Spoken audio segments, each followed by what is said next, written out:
Salam sejahtera bagi kita semua. Juah-juah. Perkenalkan, saya Kristina Tumanggor SPD. Setelah mengikuti pelatihan mandiri Merdeka Mengajar di platform Merdeka Mengajar yang terdiri dari 7 topik, pada kesempatan kali ini saya akan memaparkan aksi nyata pada topik pertama, yaitu Merdeka Belajar. Aksi nyata yang saya pilih yaitu menyebarkan pemahaman Merdeka Belajar. Setelah mempelajari topik Merdeka Belajar, diharapkan kita dapat memahami gagasan dan prinsip pendidikan berdasarkan pemikiran Ki Hajar Dewantara. Kemudian yang kedua, memahami untuk memfasilitasi murid agar tumbuh sesuai dengan kodratnya dan dapat menerapkan pembelajaran yang memerdekakan murid. Pada topik yang pertama, mempelajari 5 modul. Modul yang pertama, mengenali dan memahami diri sebagai pendidik. Modul yang kedua, mendidik dan mengajar. Modul yang ketiga, mendampingi murid dengan utuh dan menyeluruh. Modul yang keempat, mendidik dan melatih kecerdasan budi pekerti. Dan yang terakhir, modul kelima, pendidikan yang mengantarkan keselamatan dan kebahagiaan. Kita bahas dari modul yang pertama, mengenali dan memahami diri sebagai pendidik. Bapak Ibu guru, kita harus memahami dan menghayati diri sebagai manusia yang merdeka untuk terus belajar. Kemudian, menyelaraskan peran guru yang relevan dengan konteks murid dan zaman. Dan tentunya kita harus bertutur kata lembut, mendengarkan pendapat, memotivasi untuk gemar dan senang belajar. Kemudian modul yang kedua, mendidik dan mengajar. Pengajaran merupakan salah satu bagian dari pendidikan, sedangkan mengajar adalah bagian dari mendidik.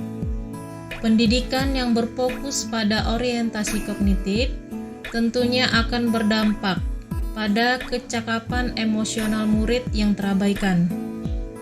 Pendidikan tidak sekedar mentransfer ilmu pengetahuan, namun juga mendidik keterampilan berpikir dan kecerdasan emosional. Maka dari itu, sistem AMONG merupakan sistem pendidikan yang dilaksanakan dengan memberikan kebebasan kepada murid, sehingga murid dapat bergerak dan bertindak dengan leluasa. Modul yang ketiga, mendampingi murid dengan utuh dan menyeluruh.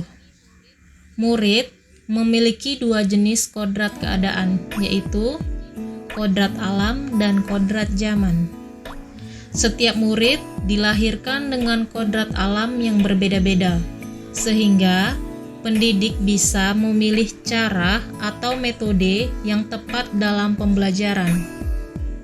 Guru tentunya dapat merancang pembelajaran yang bermakna dengan asas trikon. Yang pertama, continue, artinya berkesinambungan, dilakukan terus-menerus dengan perencanaan yang baik.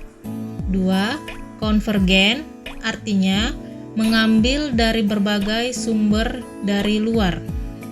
Dan yang ketiga, konsentris, artinya dilakukan harus tetap berdasarkan kepribadian kita sendiri. Modul yang keempat, mendidik dan melatih kecerdasan budi pekerti. Pendidik hendaknya melatih keberanian berpendapat atau olah akal murid. Kemudian mengasah perasaan dan perilaku murid, dan memunculkan kehendak atau olah karsa murid, sehingga pendidikan dapat mempengaruhi bagian intelligible dan bagian biologis muridnya. Kemudian selanjutnya, pendidikan yang menghantarkan keselamatan dan kebahagiaan. Yang pertama, pendidikan hanya sebagai tuntunan. Sudah tidak zamannya lagi guru mendikte murid, melainkan guru dapat menjadi fasilitator atas kodrat alam dan kodrat zaman murid. Kemudian yang kedua, setiap murid memiliki kodrat, kekuatan, atau potensi-potensi yang berbeda-beda.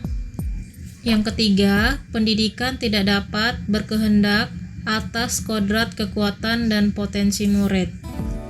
Kemudian, menerapkan sistem Among dan semboyan Ki Hajar Dewantara, yakni Ingarso Sung Tolodo. Artinya, seorang guru haruslah memberikan contoh yang baik. Ing Madyo Mangunkarso, artinya seorang guru haruslah memberikan semangat kepada murid. Dan Tutburi Handayani, artinya seorang guru haruslah memberikan dorongan atau menjadikan murid mandiri. Dan yang terakhir, menerapkan pembelajaran berbasis proyek serta digitalisasi pembelajaran. Demikianlah pemaparan dari topik Merdeka Belajar dari saya. Terima kasih. Salam Merdeka Belajar.